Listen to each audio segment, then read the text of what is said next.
பின்னரும் போல டிவி பார்த்து கொண்டிருக்கல திடீரென்று நல்ல ஸ்வீட்டா ஏதாவது நல்லா இனிப்பு சாப்பிட்டா நல்லா இருக்குமென்று தோணிச்சுது. போய் லாச்சி எல்லாம் திறந்து பார்த்தா ஒண்டையும் காணல. இருந்தாலும் நாங்க சும்மா விட போறாக்கள் இல்லை தானே, இருந்தா போக வர எடுத்து சாப்பிடுறது, இல்லையண்டா இல்லையன்ட்டு பேசாம இருக்கிறது.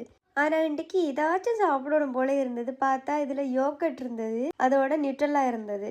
வேற என்ன செய்து சாப்பிட்றேன்னு தெரியல. சரி ஓகே ட்ரை பண்ணி பார்ப்போம் அப்படின்னு சொல்லிட்டு யோகட்டை வந்து ஒரு கப்பில் போட்டுட்டு நியூட்ரலா வந்து கிட்டத்தட்ட 4-5 ஸ்பூனு கிட்ட போட்டுட்டேன். இருந்தாலுமே அந்த கடையில் வாங்குற அதே டேஸ்ட் வந்து வேற இல்லை. நல்ல க்ரீமியாக நல்ல டேஸ்ட்டாக தான் இருந்தது. டேஸ்ட் வைஸ் ஒரு பிரச்சனையுமே இல்லை. ஆனால் கடையில் வாங்குற அதே ஸ்வீட்னஸ் இதில் வந்து புளி நல்லாவே தெரிஞ்சது. ஆனால் கடையில் வாங்குற யோகட்டில் வந்து அவ்வளோண்டு புளிக்காது. அப்போ தான் நான் யோசிச்சேன், நான் யோகட் உடம்புக்கு நல்லந்தானே, எங்களுக்கோ பிள்ளைகளுக்கோ சரி உடம்புக்கு நல்லந்தானேன்ட்டு ஃப்ளேவர் யோகட்டாக இருந்தாலும் பரவாயில்லன்னு வாங்கி நாங்கள் குடிக்கிறோம் தானே. ஆனால் அதில் அவங்க என்னென்னத்தை மிக்ஸ் பண்ணுறாங்கன்னே தெரியல.